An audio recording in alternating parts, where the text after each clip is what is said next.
नमस्कार मंडळी, आपल्या चॅनलवर तुमच्या सर्वांचं स्वागत आहे. आज आपण बघूया कोण कसा करायचा. जर आपण जरी वर्ग करत असलो तर आपल्याला हे माहित असायला पाहिजे की आपण कोण कसा करायचा. आता बघा, हे आपण सिंगल नॉट केलेले आहे तयार, म्हणजे एका रेषेतच केलेले आहे. हीच आपण गोल पण करू शकतोय. ही आपल्याला सिंपल मध्ये करायला येतं, पण कोण कसा करायचा बघूया. आता आपण इथे एक रेष मारून घेतल्या. आता आपल्याला असं नॉट करत करत ही आपण पूर्ण जायचं इथं कोणापर्यंत. आता हा कोण आलाय ना, आपल्याला इकडे जायचं ह्या साईडला जर आपल्याला जायचं असलं तर त्याच्या बरोबर समोर, म्हणजे बरोबर इथं आपल्याला एक पॉईंट देऊन घ्यायचा, रेष मारून घ्यायची पूर्ण या रेषेच्या बरोबर समोर. मग तिथे समोर रेष मारून घेतली ना, तिथंच आपल्याला स्टिच करायचं नॉट. हे बघा असं. आता ते मागं घेतले त्यामुळे आपल्याला पुढं घ्यायला सोपं पडते. मग आपला कोण तयार होईल इथं. जर आपण तसं घेतलं नाही तर मग सांगते तर आपला राऊंड शेप तयार होणार ना.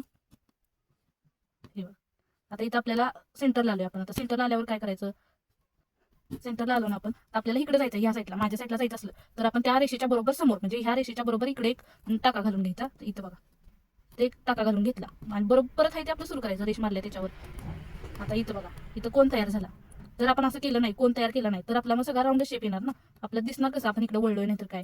जर आपण तसं केलं नाही तर एक करून दाखवते तुम्हाला कसं वाटतंय ते. दोन्हीतला फरक आपल्याला समजून जाईल. हे बघा, जर आपण असं केलं तर हे कसं दिसते एकदम कोण, आणि हे कसं दिसते राऊंड मध्ये एकदम. आपल्याला राऊंड मध्ये नको, आपल्याला जिथं कोण पाहिजे तिथं कोण करायलाच पाहिजे ना. म्हणून आपण ही अशी पद्धत घ्यायची. जर माझा व्हिडिओ तुम्हाला आवडला असेल तर मला नक्की सबस्क्राईब करा. धन्यवाद.